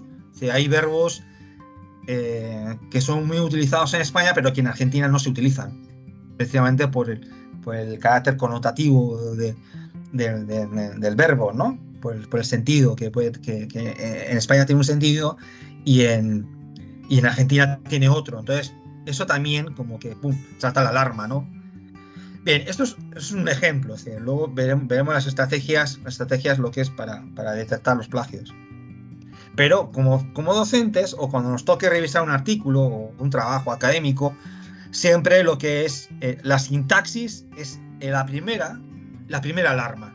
La diferencia de sintaxis, un párrafo mal escrito, un párrafo bien escrito, eso ya es muy, podría decir que es muy obvio, muy obvio. Luz roja. Es decir, hay una luz roja, ¿no? Luego está la habilidad también del estudiante o del académico, ¿no? Pero por ejemplo, lo que es como docentes en estudiantes, pues los errores que vamos a ver van a ser como muy obvios. Luego ya en trabajos académicos ya la cosa cambia. Porque a veces podemos encontrar lo que es autoplagio. Puede que la persona se esté plagiando trabajos previos y uno cree que es plagio y está identificando a la persona. Eso a mí me ha pasado. De poder descubrir la persona que ha escrito el artículo precisamente por las autorreferencias. De hecho, hay revistas que te anticipan de que no te puedes autorreferenciar. Digamos, pero bueno, eso tiene que ver con las normas de cada revista, ¿no? De cada editorial, que te dicen no, o sea, queremos pares ciegos y tampoco, digamos, no incurra en autorreferencias o en autoplagio, porque justamente cuando son los pares ciegos, los evaluadores, digamos, van de pares ciegos, donde la persona no sabe quién es, no sabe nombre, apellido, de dónde es la persona. Entonces también tiene que ver con eso, con una estrategia para poder controlar la autorreferencia, que también se considera autoplagio. Yo, por ejemplo, en otro trabajo descubrí quién eran los autores, porque porque había muchas referencias bibliográficas de una persona y esa persona no era como muy reconocida. Entonces, obvio que, claro, era obvio que estaba utilizando referencias. ¿Qué es lo que suelen pedir algunas revistas? Hay revistas que dicen, bueno, si usted se va a autorreferenciar, lo envía en archivo aparte para el editor, ¿sí? Entonces que no aparezca en el texto, ¿sí? Es documento aparte, ¿sí? Yo aquí no voy a poner mi referencia, pongo X, son unas X, y al editor le digo que esas X corresponden a referencias que son de los autores, del autor o los autores. Bien, ¿alguna duda con esta parte? Sí, ahora que lo he dicho, me supongo que os parecerá más obvio, ¿no? Sí, por ejemplo, hace Platón, que no es mayúsculas, le falta todas las tildes, y vemos que el uso de las tildes en el segundo párrafo es correcto, no hay ningún error ortográfico. O casi ninguno. Sí. Bien. Yo lo que quería decir es que hoy día, como decía vos, Iñaki, que la inteligencia artificial está muy de moda, ayuda muchísimo a este tema del plagio. Y creo que ese es un tema que hay que resolver, el tema de la inteligencia artificial, ya sea por parte de los docentes y también de los estudiantes, porque yo creo que inevitablemente lo van a utilizar. Entonces yo creo que la tarea nuestra como docentes es enseñarles a utilizar esa inteligencia artificial, que no sea como un plagio, sino que sea como una, no sé, como una utilización, como una herramienta, tal cual. Entonces deberíamos nosotros primero aprender cómo enseñarles, ¿no? Y después que ellos lo utilicen. Es inevitable que lo van a usar. Yo en casos ya cuando veo que me ha pasado este año, ¿no? Ya que han empezado a usar la inteligencia artificial, pues claro, me he tenido que ver, me he metido en páginas, veo como... Porque la inteligencia artificial por el momento tiene límites. Entonces es establecer esos límites y proponer trabajos en los que uno tenga que traspasar sí o sí esos límites, ¿no? Y sobre todo cuando en algunas asignaturas en las que a los estudiantes les inicio en la redacción de artículos académicos, yo no les evalúo lo que es la redacción, es decir, les ayudo a corregir, a que redacten mejor, les señalo los típicos errores, pero la evaluación va a estar en la defensa.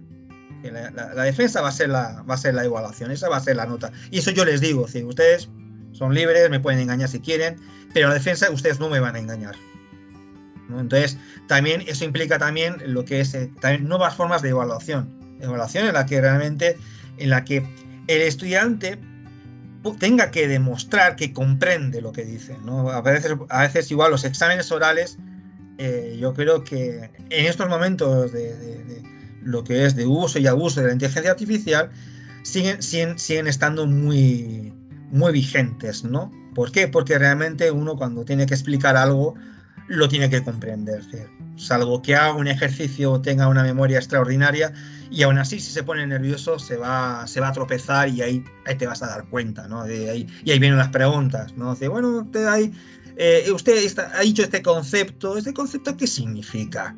Y ahí, si se lo ha aprendido de memoria, si es un concepto extraño, que no nos podemos pensar que es extraño, pues entonces... o la típica pregunta, ¿sí? ¿Usted está utilizando a Bunge? Ah, qué bueno, no, gran epistemólogo argentino. ¿Y por qué a Bunge y no a Popper? ¿Por qué? ¿No? Entonces, ahí es cuando realmente nos vamos a dar cuenta si hay comprensión o no hay comprensión. Bien, seguimos con este texto. Una sola cosita, también quería decir, porque yo estoy en una materia donde los chicos deben escribir, de redacción, así se llama, producción y difusión, y es redacción. Uno sabe a lo largo del cuatrimestre de qué tipo de alumnos tenemos, y si escribió o no escribió, porque está todo relacionado. La forma de hablar, la forma de escribir, la forma de redactar. Entonces, también podemos darnos cuenta si ha utilizado alguna herramienta que lo ha ayudado, la inteligencia artificial o alguna otra, que no necesariamente es la inteligencia artificial, para haber redactado correctamente. Claro. Entonces, tenemos que estar alertas en eso. Y, bueno, aprender nosotros también los docentes. Sí, ahí es muy importante lo que acabas de decir, si tienes una asignatura de redacción, que en las primeras clases les invitas a los estudiantes a redactar, por ejemplo, yo quiero que lo que es en 2 carillas me redacten lo más significativo del año pasado. Y ahí tienes un texto testigo. Tienes un texto testigo donde te vas a dar cuenta si comete muchas faltas de ortografía, si utiliza lo que es oraciones muy largas, muy cortas. Y ese texto testigo va a ser referente. Si, por ejemplo, para un día para otro les mandas hacer, no sé, redactar sobre un problema determinado y ves que hay mucha diferencia lo que es con ese texto testigo, bien, entonces ahí uno ya puede empezar a hacer preguntas, ¿no? Preguntas para lo que es para afinar la nota. Sí, tal cual. Es una forma de conocer también los alumnos que tenemos. Uno les da un texto con, no sé, por ejemplo, redactar un texto libre de 500 palabras y con eso te das cuenta perfectamente qué clase de redacción tienen los alumnos, ¿no? Y sobre todo, como te digo, en las materias estas que uno tiene necesariamente que corregir ese tema. Sí, bueno, sí, es así. Y sobre todo lo que es también que es nueva forma de evaluar, nueva forma de pedir trabajos. Sí. Bien, vamos a seguir con este texto. Y yo aquí este texto lo sometí a lo que es a un programa que está online, que es gratuito, que es antiplagio. Ya adelantar que los programas online son muy limitados, ¿no? Pero los programas que son de pago ya es otro cantar, ¿no? Entonces hay universidades en las que todo trabajo escrito se pasa por lo que es por programas antiplagio, ¿no? O sea, hay muchas universidades que ya te dicen, bueno, usted cuando vaya a entregar el trabajo final o cuando vaya a entregar la tesis va a pasar a la biblioteca y hay un técnico que no tiene igual ni idea de lo que se está hablando, lo somete a un software y aquí va a aparecer una serie de porcentajes. Si nosotros encontramos lo que es unas coincidencias igual o superior al 3%, el trabajo es rechazado automáticamente. Estamos hablando de porcentajes muy pequeños, un 3, un 2, un 1% de tolerancia, ¿no? Y en el caso que se van detectando, pues como aparece en este texto, ¿no? Aquí aparece una serie de líneas, le llaman al estudiante, bueno, ¿esto de usted de dónde lo ha sacado? ¿Es un error? ¿Qué pasa acá, no? Y en el caso, por ejemplo, del segundo párrafo, aquí este programa ya nos ha indicado que está que lo ha detectado al 100% de Wikipedia, ¿no? Así que es algo muy típico, ¿no? Entonces vemos que, y claro, entonces es un 75%, mucho, o sea, no es que una oración, o sea, la de arriba es una oración, se parte de una oración, pero lo de abajo ya es todo el párrafo, ¿no? Entonces ya como, bueno, señor, ya como... Entonces, en este sentido, pues bueno, los programas antiplagio, pues realmente cuando la cosa es muy obvia, lo obvio va a salir. Bien, pero bien, yo aquí lo que hice fue, y ese es el gran problema, cuando estamos hablando de la inteligencia artificial, lo que hice fue modifiqué el texto de Wikipedia y puse un texto de ChatGPT. Puse el texto que está abajo, ahí la ciencia es un proceso sistemático y metódico, porque aquí también lo que es los programas de inteligencia artificial en el último año es increíble cómo se ha avanzado, ¿no? Entonces ya uno cuando habla mucho con ChatGPT piensa que está hablando ya con una persona, que es el famoso test de Turing se está yendo a la mierda, ¿no? Y entonces yo lo sometí, lo que es en la misma página, bien, decía que podía detectar lo que es la inteligencia artificial. Entonces, y aquí estoy utilizando uno de los chats más famosos, ¿no? Entonces digo, bueno, voy a empezar por lo fácil, porque ahora tenemos un montón de chats de inteligencia artificial, con lo cual realmente te responden a estas preguntas pues, de una manera bastante satisfactoria. Y lo mismo, pues en este caso, el programa o el detector de inteligencia artificial, que claro, también estamos hablando de un programa gratuito, o sea, habría que ver ya los programas de pago si realmente son capaces de detectarlo, pero yo aquí ya tengo mis dudas. No lo detecta. Entonces, ¿cuál es el problema que estamos sometiendo? Es decir, que realmente si hay alguien que realmente nos quiere engañar con inteligencia artificial, es muy probable que lo consiga. Es muy probable que lo consigan. Con lo cual, vuelvo a lo que estaba hablando al principio, es decir, ya el texto, o sea, ante ese tipo de evidencias, ya no debería de ser como un objeto para poder evaluar, o sea, salvo el riesgo que podemos correr. Sin embargo, sí puede ser un referente el texto escrito, pero yo creo que, por ejemplo, preguntar al estudiante, oye, ¿usted nos puede explicar lo que ha escrito? Entonces, ahí también vamos a ver el grado de comprensión. Es decir, que el grado de comprensión en estos momentos ya va a ser muy difícil poder detectarlo, lo que es a partir de un texto escrito. Entonces, esto es algo realmente que nos está superando, y además estos programas de inteligencia artificial, por ejemplo el ChatGPT, lo están entrenando millones de personas. Es decir, que dentro de poco estos chats van a tener lo que es una funcionalidad muy superior a la del ser humano, ¿no? Porque incluso también al ChatGPT, en función de cómo le preguntes, te responde. Es decir, no vamos a encontrar la misma respuesta de si yo aquí le he preguntado qué es. Usted me puede definir ciencia en un párrafo, pero yo le puedo decir, usted me puede definir ciencia en un párrafo como si fuese un niño de 8 años. ¿Ves? Estamos ante un tema realmente complicado y en el que los docentes nos tenemos que poner al día, porque si no, realmente la educación al final puede transformarse en una especie de simulacro, algo que ya algunos filósofos franceses ya lo estaban abordando en los años 90, ¿no? Que vivimos realmente. La realidad se está diluyendo tanto que al final todo es un simulacro, ¿no? Somos, es decir, que ya en internet eso ya las personas dejan de ser personas y son avatares, ¿no? Bien, seguimos. Bien, esto me ha pasado a mí. A mí uno de los ejercicios que me gusta mucho, sobre todo en contextos de filosofía, o contextos que tienen lo que es una complejidad conceptual, me gusta que hagan un mapa conceptual, porque si una persona, para que pueda construir un mapa conceptual, tiene que entender sí o sí el texto. Es imposible hacer un mapa conceptual bien hecho si no se comprende el texto. Es imposible, es algo que lo podemos verificar muy fácilmente, ¿no? Y eso también tiene que ver con este concepto de hermenéutica, que yo puedo explicar solo aquellas cosas que comprendo. Yo, por ejemplo, si ustedes me solicitan que explique la física cuántica, realmente mi explicación va a ser tan burda que se va a parecer a un chiste. Es decir, ¿por qué? Porque mi comprensión de la física cuántica es nulo. Entonces es muy difícil que yo pueda explicar algo que no comprenda, ¿no? Entonces, eso es el famoso círculo de la hermenéutica, ¿no? Solo puedo explicar aquellas cosas que comprendo. Por eso la explicación oral, si yo le digo a una persona que me explique, yo qué sé, cualquier fenómeno, ¿sí?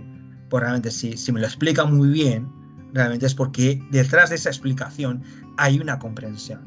Bien, pues aquí yo, y gracias a mis estudiantes, conocí lo que es ChatMint, que yo ni lo conocía. Hace 2 meses, 3 meses, no conocía la página ChatMint. Y esta página ChatMint que con inteligencia artificial te hace mapas conceptuales. Y aquí vemos la diferencia del mapa del capítulo 5 de la ética de Aristóteles, la ética Nicómaco, que es una taxonomía de la justicia. Es la primera taxonomía que encontramos acerca de la justicia.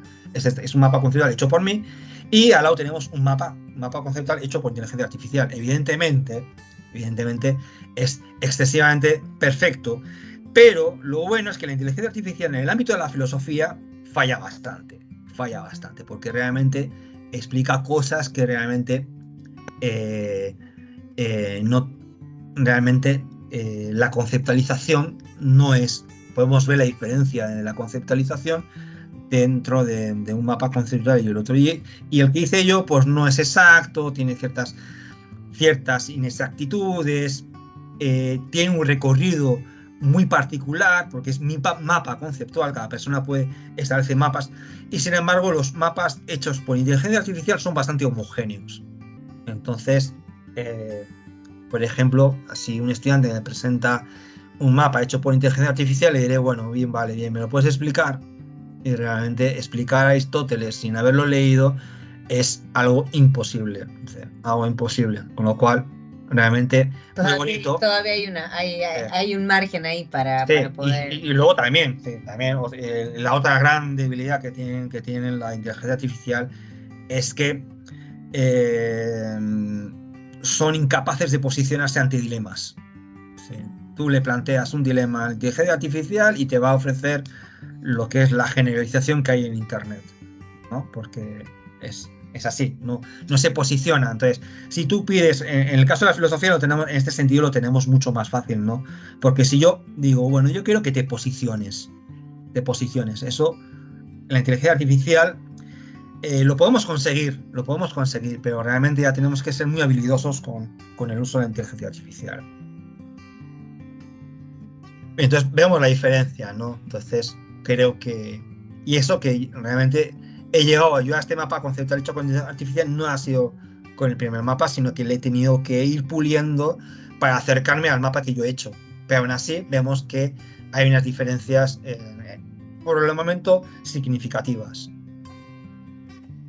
Bien, ¿cómo evitar el plagio? Entonces, como evitar el plagio desde el punto de vista de la filosofía realmente tiene connotaciones, como ha dicho Clara, no solo de carácter epistemológico, sobre todo de ético y también ontológico, ¿no? Es el lugar que yo ocupo ante un texto, ante unas ideas, ante unos problemas determinados, ¿no?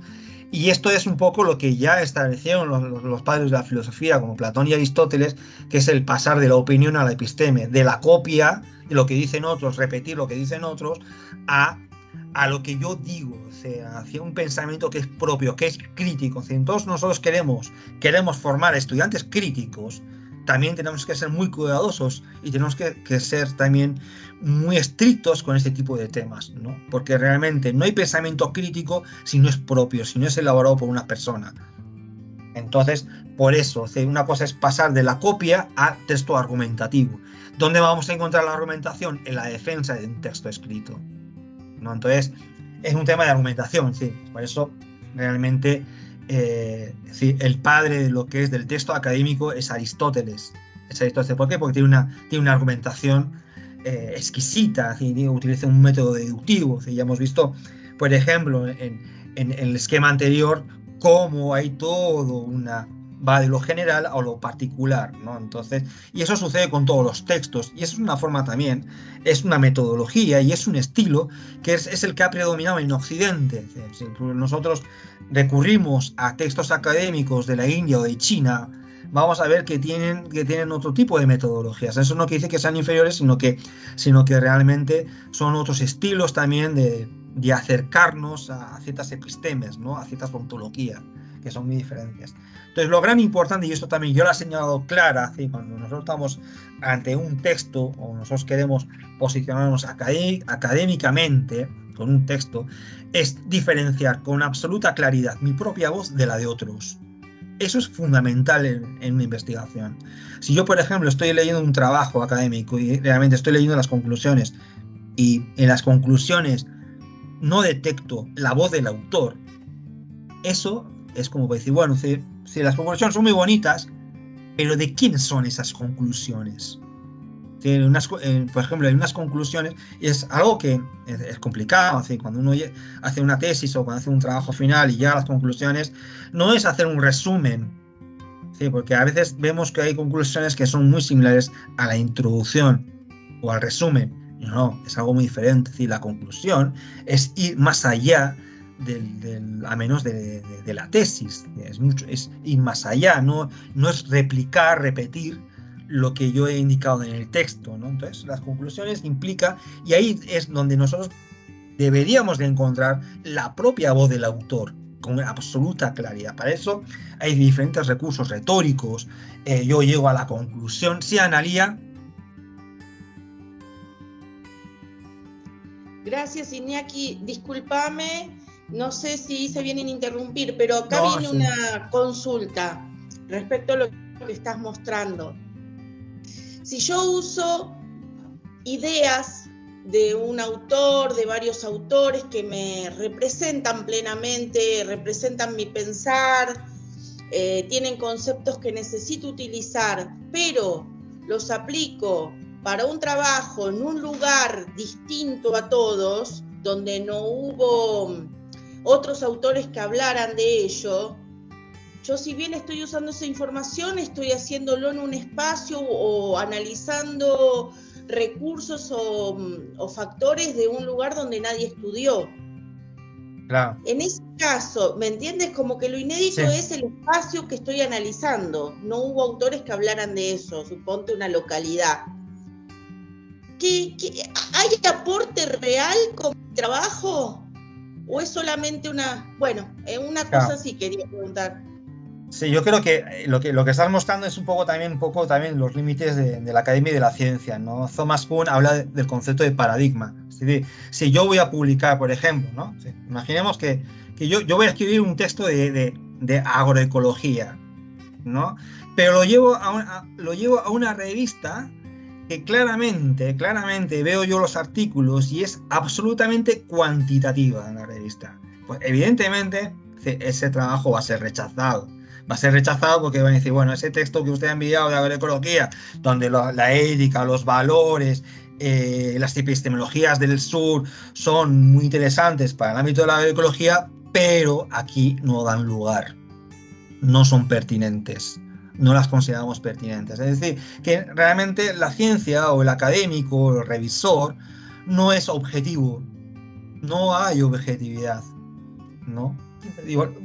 Sí, yo creo, Analía, que sí, un poco lo que está diciendo Iñaki, pero yo entiendo tu pregunta porque, a ver, estás en un contexto donde no se ha generado conocimiento y vos generás que era lo que yo decía en la primera parte, con las referencias, usando otros autores que ya han trabajado el tema en otros contextos, vos estás generando el contexto teórico sobre el cual vos vas a interpretar el contexto en el que vos estás investigando. ¿Me entiendes? Entonces, la referencia, la voz de esos otros, de esos autores que te van a servir a vos de contexto teórico. Y a partir de ahí, es como ponerte los lentes para mirar un contexto, ponerte el lente del autor A, B o C, para poder interpretar el contexto sobre el cual vos no encontrás una referencia, no encontrás que se haya producido conocimiento.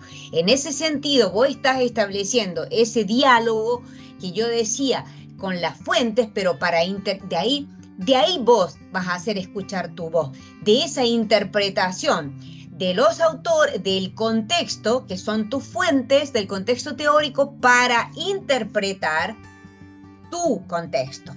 Entonces, creo que por ahí va la pregunta, ¿no?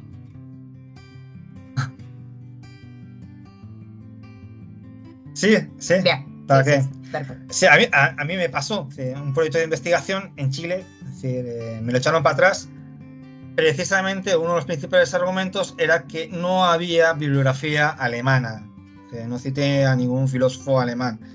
Chao. En otro proyecto también nos dijeron que este era el de la sociedad de riesgo. Sí, Ulrich Beck. Era un tema, tocábamos temas de sociología ambiental, pero no hayamos incluido dentro de la propuesta a Ulrich Beck, y la persona dijo, ¿cómo ustedes se atreven a presentar un trabajo de sociología ambiental sin citar a Ulrich Beck? Bueno, señor. Entonces ahí también tiene que ver también con la concepción paradigmática, así que realmente toda lectura o toda revisión nunca va a ser neutral.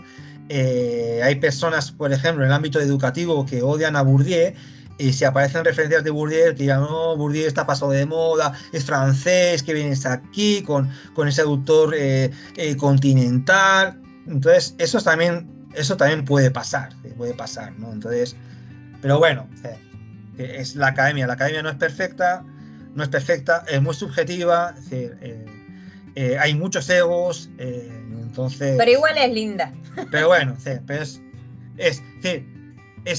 lo que caracteriza a los seres humanos, ¿no?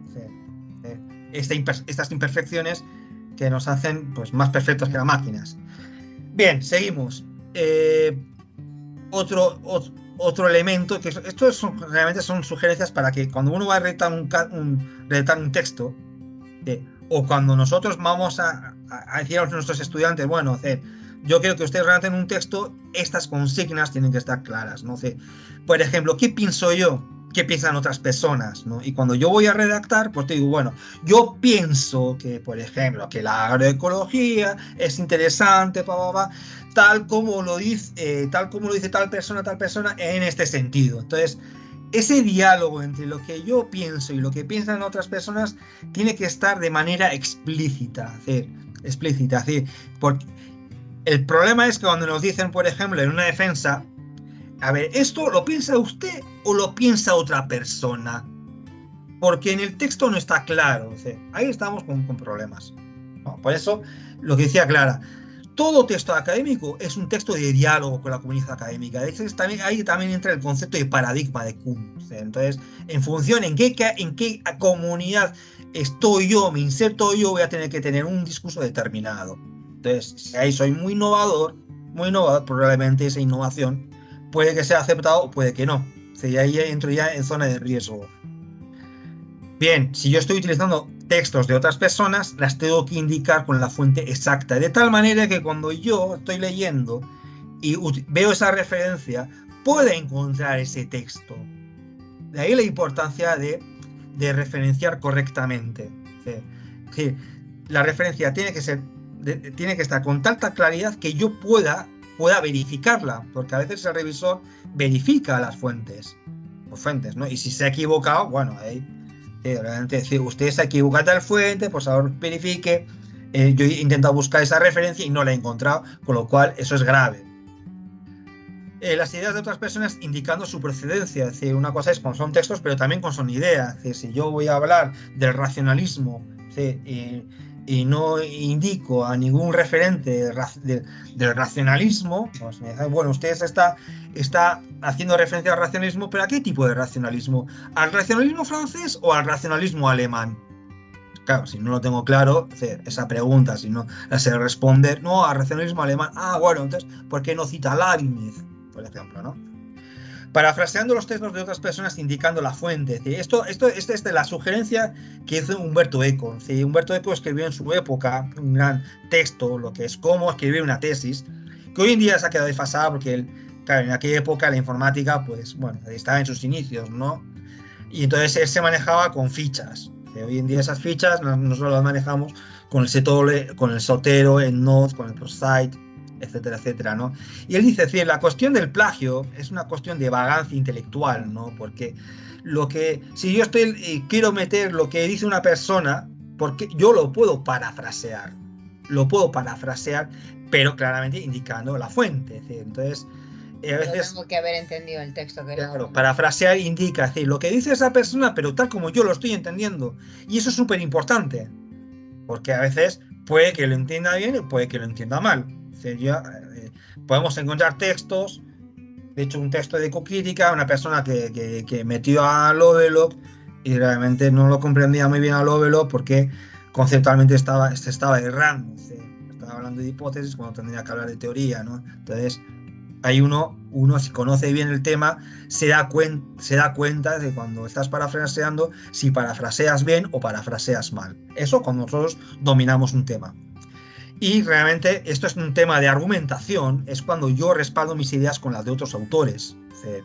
¿Por qué? Porque mi idea, probablemente, como hemos dicho antes, cuando hablamos de la intertextualidad, ¿no? También hay autores que hablan del palimpsesto. Nosotros, en realidad, no somos tan originales. Siempre nosotros estamos dentro de una tradición, ¿no? Entonces, a veces lo que digo yo, si yo, por ejemplo, estoy apelando lo que es ante concepciones comunitarias de la política, pues evidentemente digo, bueno, me puedo respaldar también en autores que van a fortalecer mi argumento. ¿Ves? Eso también tiene que ver también con el concepto de paradigma, ¿no? Es decir, con qué corriente, con qué comunidad académica yo me identifico. Entonces, si me identifico con una comunidad académica A, debo de citar autores A. Si cito autores B, ahí me puede decir, creo que hay una inconsistencia en su pensamiento, porque usted, que es racionalista, constantemente está citando a personas que son empíricas. Entonces, o es racionalista o es empírica, no ande aquí mezclando corrientes o comunidades, ¿no? Y esto, lo que es importante, esto como docentes, es nuestro objetivo no es que nuestros estudiantes nos presenten trabajos muy bonitos, muy perfectos, sino que los trabajos que nosotros les mandamos a hacer a los estudiantes realmente sea una manera de construir conocimiento significativo, un conocimiento que les sirva a ellos, que sea real, porque con la cuestión del plagio no estamos construyendo conocimiento significativo, en realidad no estamos construyendo conocimiento, con lo cual es un fraude, un simulacro, como diría Baudrillard.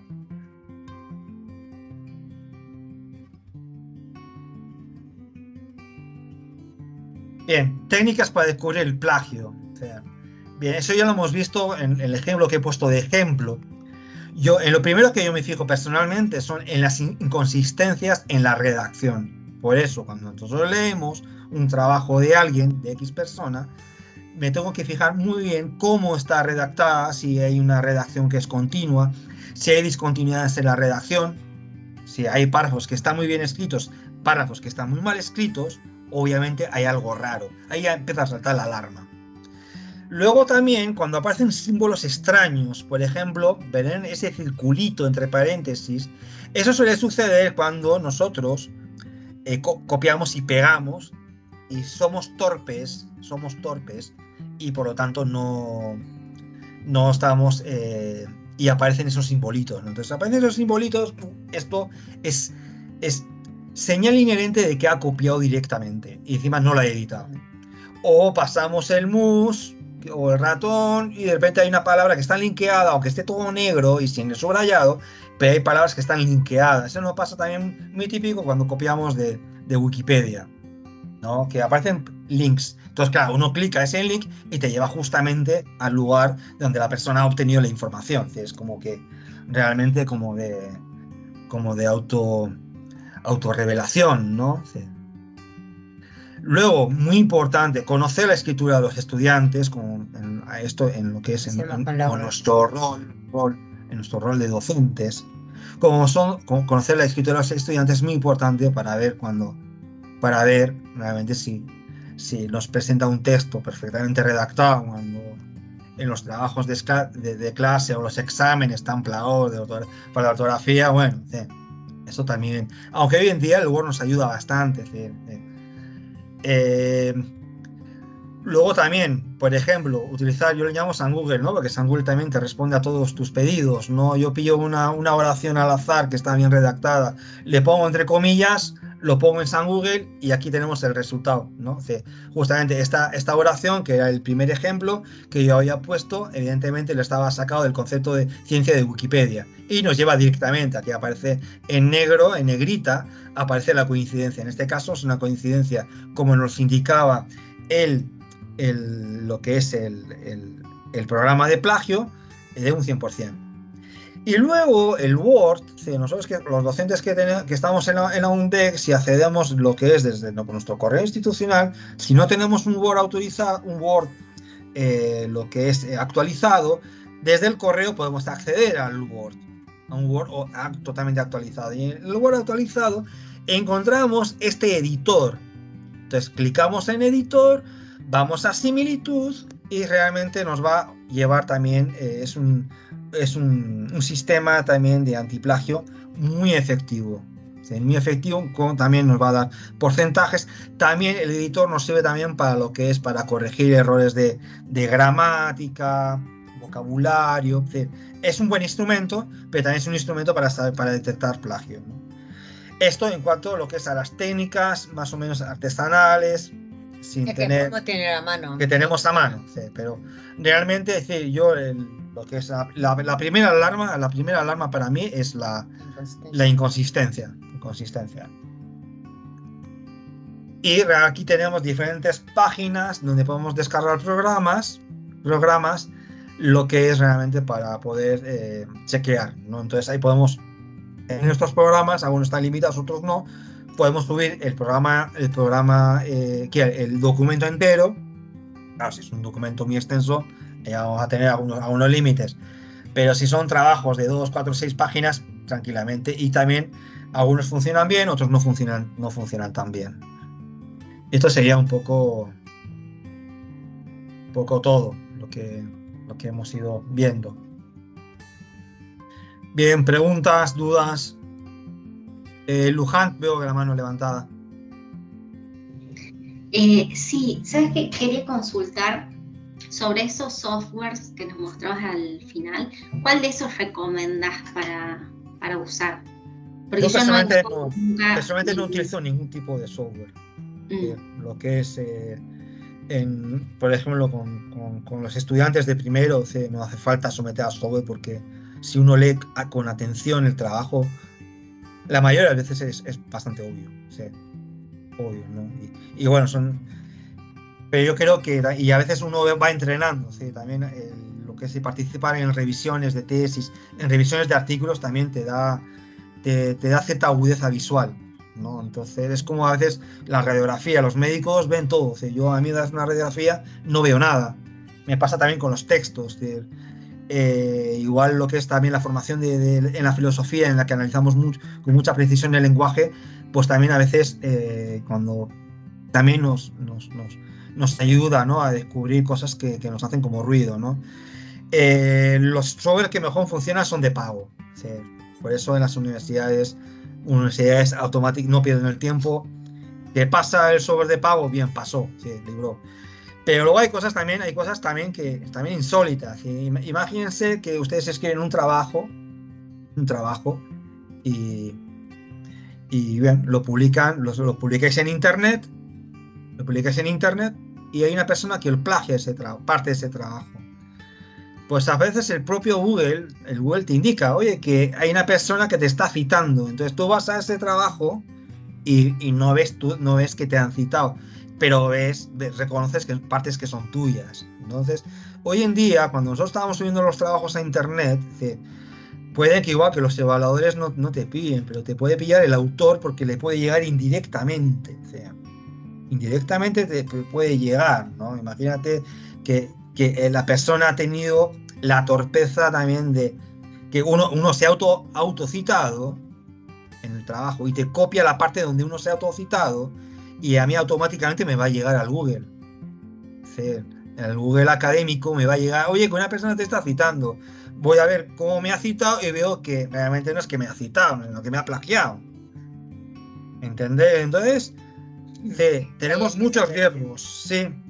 Analía también ha levantado la mano y acá alguien dice, en el chat están diciendo que el problema es cuando el que te plagia tiene más peso, pero eso en realidad yo creo que ahora hay herramientas y formas, digamos, como para, o sea, estamos muy expuestos, cuando publicamos estamos muy expuestos, y si alguien te plagia, digamos, también esa persona se expone.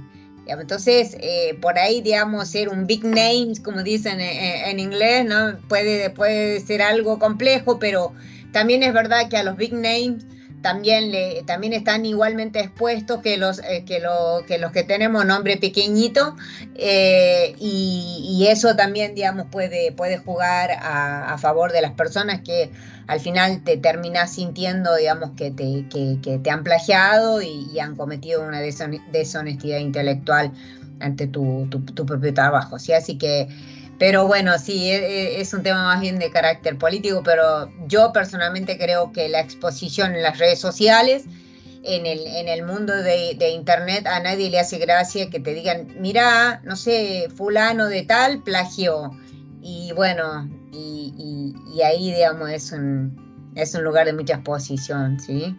Así que sí. Analía, tenías la mano levantada.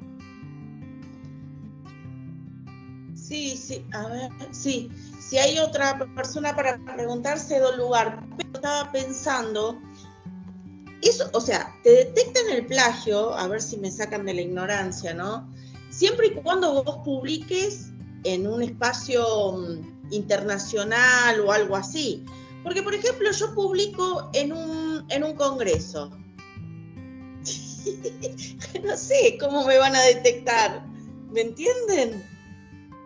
En el congreso de la Universidad de La Rioja, de Agricultura Familiar, hago el póster, hago un texto, un resumen. ¿Quién lo controló si yo plagié? O sea, yo nunca publiqué en una revista internacional que calculo que ahí se activan todo tipo de controles, chequeos, etcétera, lo que estábamos hablando. Pero en lo que es local, ¿cómo hacen? No sé si hay un circuito. Analia, no es así, digamos. O sea, vos te puedes encontrar, yo siempre me recuerdo un colega en Chile que fue a un congreso y encontró que había gente en el congreso que lo estaba plagiando a él, digamos. O sea, el mundo de la academia y la circulación de personas y de autores y de conocimiento es una urdimbre realmente súper densa, digamos. Y también a nivel nacional, a nivel local, se pueden detectar los plagios. Eso es muy, digamos, el plagio no tiene que ver, no son solamente, digamos, no estamos hablando de publicaciones a nivel, digamos, internacional. A nivel local, a nivel de las revistas, digamos, ya están muy alertas con eso. Están muy alertas con eso. Digamos, hay revistas en todos los ámbitos del conocimiento, en todas las disciplinas, que también, digamos, ¿por qué? Porque es una revista que no se puede exponer también a decir, bueno, mira, vos publicás gente que está plagiando. Y eso, digamos, para una revista, sobre todo ahora que las revistas tienen que estar indexadas, digamos, revistas locales, revistas nacionales, revistas internacionales, tienen que estar indexadas. Y estar indexado significa una dimensión de evaluación muy estricta. Hay revistas que tardan muchísimo tiempo en entrar, por ejemplo, en Latin Index.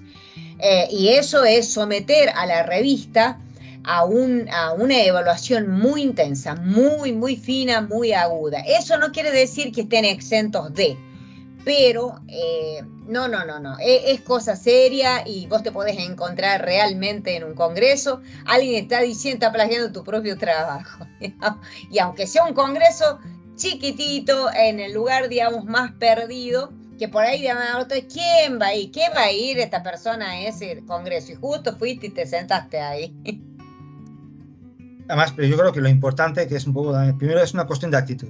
¿Qué actitud tenemos nosotros ante la construcción de conocimiento? Y luego también cuando estamos delante de nuestros estudiantes, realmente qué tipo de construcción de conocimiento queremos. O sea, entonces, yo creo que por eso pasa por una dimensión ética. Entonces, que eso es lo que nos ofrece, lo que la calidad de la educación. Si nosotros queremos calidad en la educación, el camino va por ahí, va por lo que es buscando esa excelencia. ¿Sí, Brenda? Doc, yo quería preguntar si es útil, si bien uno sabe lo que escribe y si tiene conocimiento lo hace uno mismo, pero si es útil también por ahí en el propio trabajo de investigación, porque yo siempre me pongo a pensar en eso de que se me haya escapado una idea de otro que yo no haya citado correctamente, entonces como autocorregirme antes de hacer una presentación o una publicación, de ver si no en mi texto no incurro en un plagio.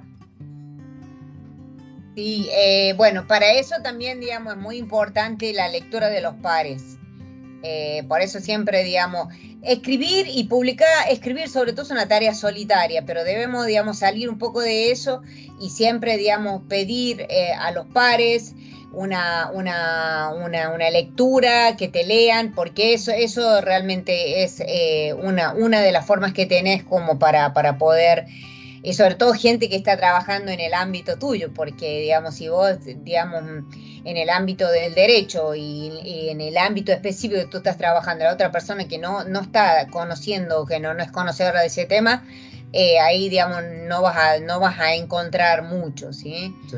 Así que nos están indicando que ya se va a terminar la reunión. No sé, ¿dónde está el chat? Porque me parece que había gente que estaba conversando, emitiendo algunas opiniones geniales. Sí, hay una cosa también importante, así que, por ejemplo, cuando estamos escribiendo, sí, y eso lo vemos en los libros, vemos en agradecimientos y gente que es muy importante, gente que son catedráticos de Harvard, vemos en agradecimientos igual 20, 50 personas que han revisado el manuscrito. O sea, y una tesis doctoral, por lo generalmente lo revisan mucha gente. ¿Sí? Entonces, por eso es importante que ese trabajo también sea compartido. ¿Sí? Y, por ejemplo, en tu caso, si te sientes sola, pues envía a todas las personas, incluso personas que no conoces, oye, yo he escrito esto, ¿usted qué le parece? ¿Me podría dar su opinión? ¿no? Entonces, eso también lo que hace que el trabajo vaya ganando calidad, porque el diálogo que nosotros hemos dicho, en un sentido es un diálogo figurado, pero también en un sentido es un diálogo literal, ¿sí? De enviar el texto a diferentes personas que lo vayan leyendo, que lo vayan revisando, y ahí te van a decir, bueno, oye, creo que te falta este autor, ¿no? De tal manera que cuando llegues a la defensa de la tesis ya estés muy segura, y probablemente siempre van a faltar autores, pero bueno, con el diálogo, pues, esos autores se van minimizando. Entonces, el diálogo es el diálogo literal, el de enviar tu texto a que lo vayan revisando otras personas, eso es muy importante. Sí, ahí Fabiola está preguntando en el chat si hay riesgo de que roben el trabajo. Bien, es decir, la otra opción es que lo registres. Entonces ahí entramos en términos ya del ámbito de la propiedad intelectual. Entonces, si tú tienes el trabajo, lo tienes registrado y alguien te lo plagia, entonces allá puedes ir por el ámbito legal. Sí, ese es un camino.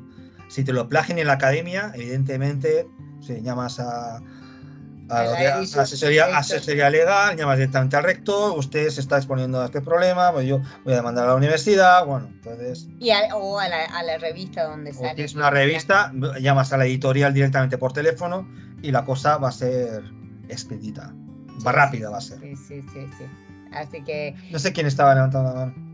No, estaban comentando acá. Los riesgos siempre existen, pero también, por suerte, digamos, la divulgación del conocimiento y esto que tiene que ver con el plagio es algo que realmente se está abordando, y no quiere decir que estemos 100% libres de que nos suceda o que nos plagien o que incurramos por ahí nosotros involuntariamente en un plagio. Por eso, digamos, es importante la pregunta que vos hacías, Brenda, y bueno, el diálogo con la comunidad académica, con los pares, es el camino más seguro, ¿sí? Así que bueno, ya se nos va a terminar la reunión, gente. La verdad que les agradecemos un montón que hayan estado en un preferiado y bueno, a estas horas. Así que bueno, muy valientes ustedes todos, todos y todas muy valientes para un jueves a la noche. Así que con la última rayita de la batería, como digo yo. Así que no sé si alguien quiere algún comentario más. Ya vamos a compartir, les vamos a subir las presentaciones, ¿sí? Y los vínculos para que ustedes puedan acceder al material en el que nosotros nos